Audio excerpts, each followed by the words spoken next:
Hello दोस्तों, कैसे हैं आप सब। तो अभी तक की सबसे बड़ी अपडेट ये है कि बिहार पुलिस में वैकेंसी आउट हुई है और अभी तक आप लोगों को पता भी नहीं होगा क्योंकि अभी तक ये सरकारी रिजल्ट पर भी आउट नहीं हुई, बट ऑफिशियली नोटिफिकेशन इसका आउट हो चुका है। मैं आपको दिखा दूं, यहाँ पर देखिए, बिहार सरकार गृह विभाग आरक्षी शाखा केंद्रीय चयन परिषद या पार्षद सिपाही भर्ती, इसकी वेबसाइट पर ये जो है वैकेंसी आउट हुई है और अभी तक की ये दूसरी सबसे बड़ी वैकेंसी होने वाली है बिहार पुलिस में। अब यहाँ आपको सबसे पहले मैं आपको बताना चाहता हूँ, लगभग यहाँ देख सकते हैं आप 19,838 वैकेंसी यहाँ पर आई है बिहार पुलिस में।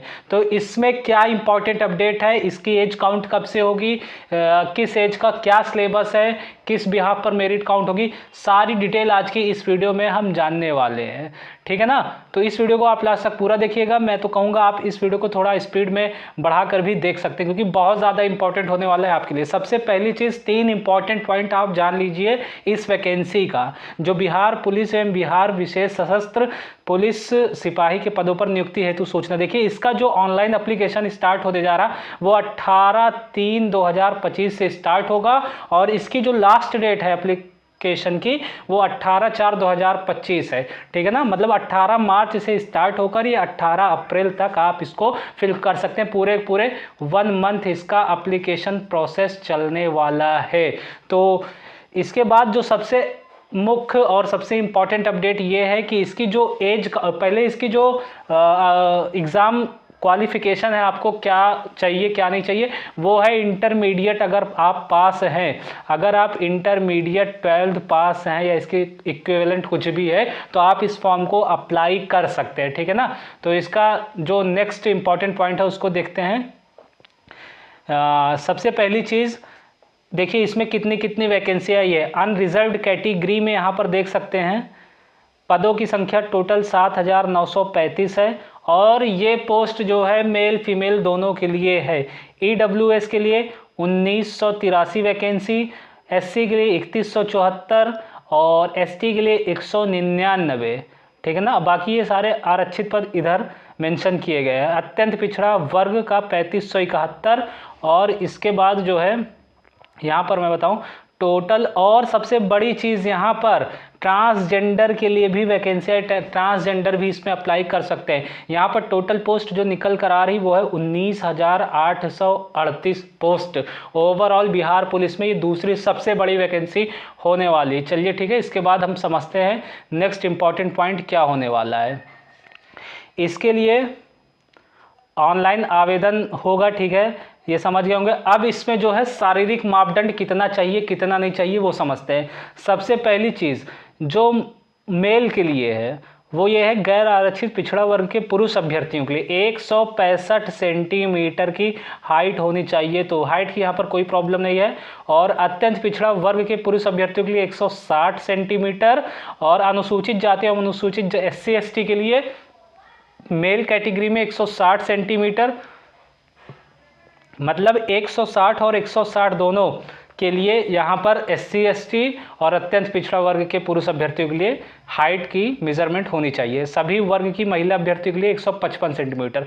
देखिए पिछली बार कई इशू आया था कि बहुत लोगों की मांग उठी थी कि मेल कैंडिडेट के जो फीमेल कैंडिडेट है उनके लिए जो हाइट की क्वालिफिकेशन होनी चाहिए वो 150 या 152 थोड़ा सा कम होनी चाहिए, बट इस बार भी वही है 155 सेंटीमीटर बिल्कुल। अब यहाँ पर जो चेस्ट की मेजरमेंट ली जाएगी जो विदाउट एक्सपेंडिंग है वो 81 सेंटीमीटर है।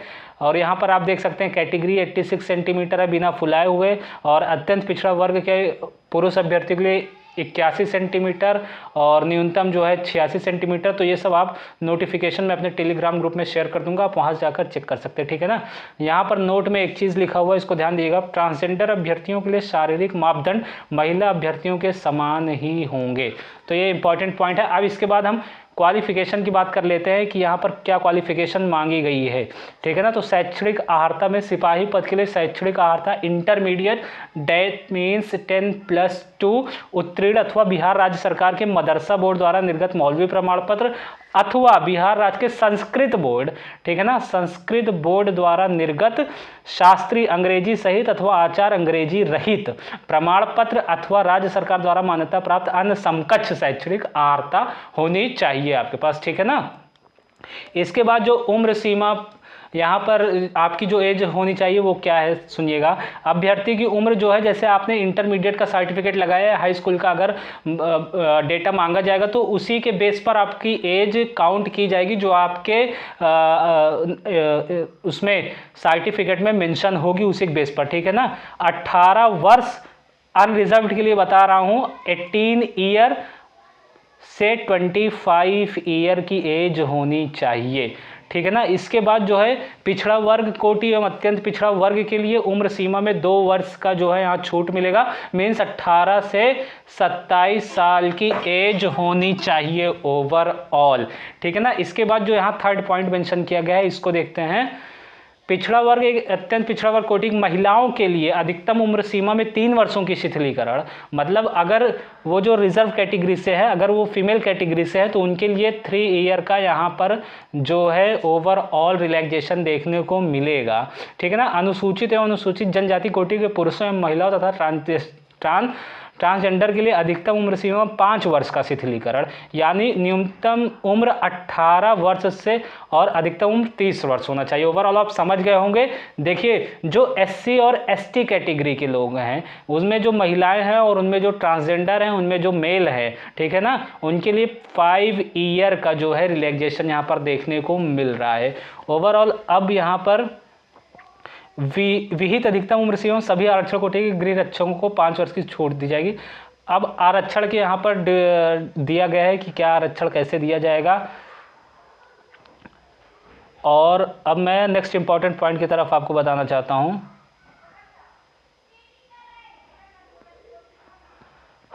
अब यहाँ पर आता हूँ मैं। हाँ, यहाँ पोस्ट कोड, जब एप्लीकेशन फॉर्म आप भरेंगे तो पोस्ट कोड बहुत ज़्यादा इंपॉर्टेंट है, इसको ध्यान में रखिएगा। SC के लिए जो पोस्ट कोड मेंशन किया गया है वो 2 है, और शेड्यूल्ड ट्राइब के लिए जो यहाँ पोस्ट कोड बताया गया है 3 है, EBC के लिए 4 है, EWS कैटेगरी के लिए यहाँ 7 पोस्ट कोड है, इसको आप ध्यान में रखिएगा, ठीक है ना। नेक्स्ट इंपॉर्टेंट पॉइंट है, अब यहाँ पर आपकी चयन प्रक्रिया किस हिसाब से होगी, यहाँ पर किस हिसाब से आपको इसमें फुलफिलमेंट की जाएगी, ठीक है ना। सबसे पहला स्टेज जो है लिखित परीक्षा होगी, ठीक है ना। देखिए आवेदन पत्रों के संग्रहण के उपरांत आवेदन पत्रों की समीक्षा की जाएगी एवं जिन अभ्यर्थियों के आवेदन पत्र सही पाए जाएंगे उनके लिए लिखित परीक्षा का आयोजन किया जाएगा। विज्ञापन के लिए प्राप्त आवेदनों की संख्या के आधार पर 1 से अधिक पालियों में परीक्षा की जा सकती है, और इसमें जो है नॉर्मलाइजेशन भी अप्लाई किया जाएगा, इक्वी परसेंटाइल मेथड से की जाएगी, ठीक है ना। और जो इसमें बताया गया है कि जो आपका एग्जाम होगा वो किस लेवल का होगा, तो लिखित परीक्षा का स्तर बिहार विद्यालय परीक्षा समिति के 10वीं कक्षा अथवा समकक्ष स्तर का होगा। तो इसमें कहने के लिए है कि आपका मैट्रिकुलेशन लेवल का होता है, बट मैट्रिकुलेशन लेवल का होता नहीं, इसको ध्यान में रखिएगा आप। तो इसमें कौन कौन से सब्जेक्ट पूछे जाएंगे, सबसे पहली चीज़ इसमें Hindi, English, math, social science that means SST, जिसमें इंक्लूड है हिस्ट्री, जियोग्राफी और नागरिक शास्त्र, इकोनॉमिक्स और विज्ञान भी इसमें, मतलब ओवरऑल 5 विषयों से आपका इसमें पूछा जाएगा। और इसमें ओवरऑल 2 घंटे की परीक्षा होने वाली, जिसमें 100 प्रश्न आएंगे। तो अगर आप मान के चलिए अगर इसमें 5 सब्जेक्ट दिया गया है और 100 प्रश्न होंगे तो सब सारे सब्जेक्ट के इक्विवेलेंट 20 क्वेश्चन आपसे पूछे जा सकते हैं। इसके बाद जो है और सबसे इम्पॉर्टेंट चीज़ है, ये OMR बेस्ड एग्जामिनेशन होगा, इसमें ऑनलाइन CBT मोड नहीं दिया गया है, ठीक है ना। इसके बाद लिखित परीक्षा में 30% से कम अंक प्राप्त करने वाले अभ्यर्थी शारीरिक दक्षता परीक्षा के लिए सफल घोषित किए जाएंगे, ठीक है ना। तो 5 टाइम ही इसमें लिया जाएगा, जितनी वैकेंसी है, अगर 20,000 वैकेंसी तो 1 लाख बच्चों को ही यहाँ फिजिकल के लिए बुलाया जाएगा। और सबसे बड़ी चीज़ इसमें जो है, जो सेकेंड फेज है PET का, ठीक है ना, फिजिकल एफिशिएंसी टेस्ट जो है यहाँ पर, इसमें जो है 5 टाइम कैंडिडेट को बुलाया जाएगा। देखिए इसमें लिखित परीक्षा के आधार पर पात्र उम्मीदवारों को निर्धारित अनुपात में शारीरिक दक्षता परीक्षा के लिए बुलाया जाएगा और सम्मिलित होने से सफल होना अनिवार्य होगा। शारीरिक दक्षता के न्यूनतम निर्धारित मानदंड में कोई छूट अनुमान्य नहीं होगी, मतलब किसी तरह का इसमें रिलैक्सेशन नहीं दिया जाएगा। बस इसमें जो रिलैक्सेशन दिया गया, गर्भवती महिलाओं को शारीरिक दक्षता परीक्षा में भाग लेने की अनुमति नहीं होगी। ठीक है ना। अब आगे पढ़ते हैं। अभी इसमें बहुत सारे इंपॉर्टेंट पॉइंट है जो आपको देखना बहुत ज़्यादा जरूरी है। अब देखिए वो इंपॉर्टेंट सेक्शन यहाँ पर एक आता है कि सिपाही के पद पर नियुक्त हेतु चयन के लिए अंतिम मेधा सूची शारीरिक दक्षता परीक्षा के अधीन 3 स्पर्धाओं दौड़, ऊंची कूद और गोला फेंक में अभ्यर्थी द्वारा प्राप्त कुल अंकों के आधार पर तैयार की जाएगी। इन तीनों स्पर्धाओं में अभ्यर्थी को अलग अलग सफल होना आवश्यक होगा। मतलब यहाँ पर क्लियर हो चुका है कि यहाँ पर सिर्फ और सिर्फ पीईटी में शामिल होने के लिए आपका रिटन एग्जाम की मेरिट काउंट की जाएगी। उसके बाद जो फाइनल मेरिट बनेगी वो है आपके शारीरिक दक्षता परीक्षा के आधार पर ही फाइनल मेरिट तैयार की जाएगी। देखिए यहाँ शारीरिक दक्षता परीक्षा कुल 100 अंक की होगी, जिसमें ऊंचाई एवं सीना वजन की माप की जाएगी। इसके लिए कोई अंक दे नहीं होगा, परंतु विहित आर्ताएं पूरी नहीं करने वाले अभ्यर्थी असफल घोषित किए जाएंगे। ठीक है ना। तो ओवरऑल सबके मार्क्स यहाँ तय किए गए हैं। दौड़ है, ऊंची कूद है, सारी चीज़ के यहाँ पर आप देख सकते हैं। जो सबसे पहले दौड़ होगी आपकी, वो दौड़ जो होगी आपकी वो 1600 मीटर की होगी, जिसके लिए 6 मिनट मैक्सिमम 6 मिनट आपको दिया जाएगा। तो इसके बेस पर नंबरिंग की जाएगी। अगर आप 1600 मीटर 5 मिनट से कम में दौड़ लेते हैं तो आपको 50 मार्क्स दिया जाएगा। ठीक है ना। और 5 मिनट से 5 मिनट 20 सेकंड तक दौड़ लगाते हैं तो 40 नंबर दिया जाएगा। तो जैसे जैसे आप जितने टाइमिंग बढ़ाते जाएंगे आपका नंबर उतना कम होता जाएगा। ठीक है ना।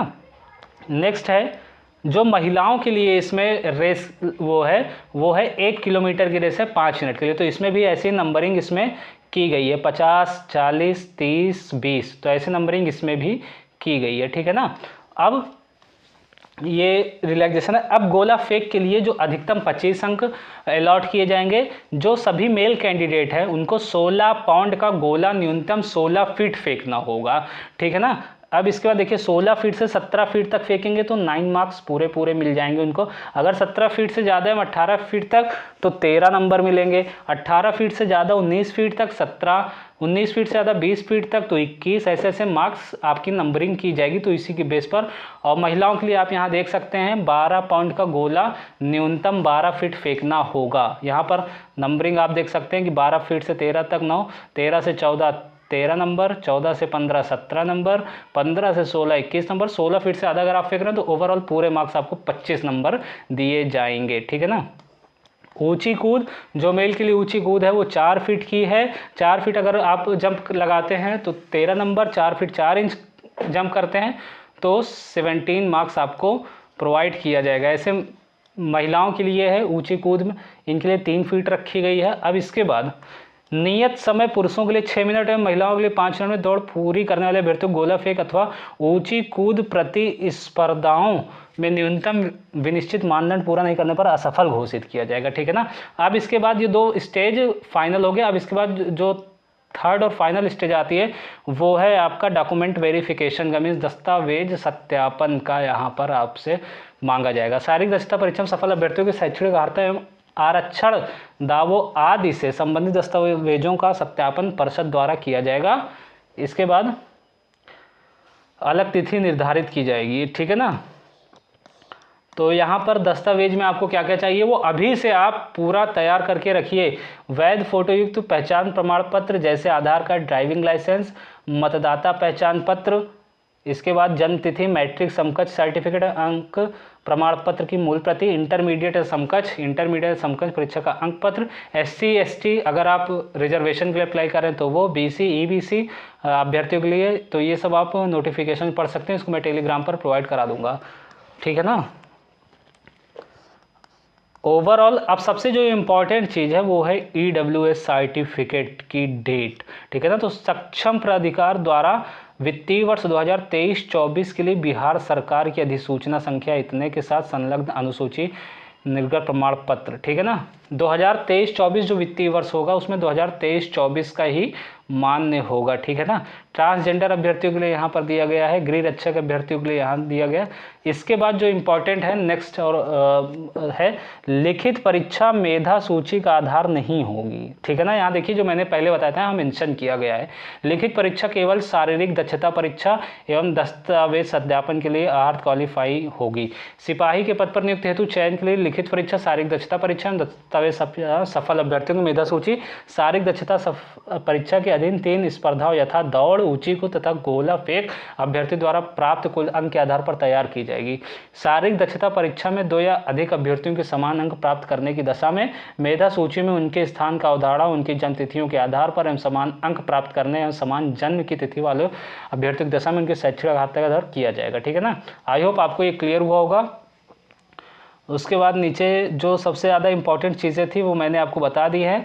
आवेदन पत्र का जो शुल्क है यहाँ पर आपसे जो फीस ली जाएगी वो है 180 रुपीज़, ठीक है ना।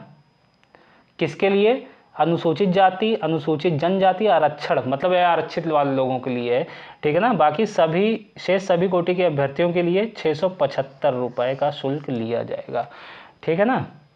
आई होप आपको क्लियर हुआ होगा। तो मैं अपने हिसाब से जितना सही आपको समझा सकता था समझाया। इसके बाद आगे जैसे कोई अपडेट आती है इसके रिगार्डिंग आपको सबसे पहले दी जाएगी।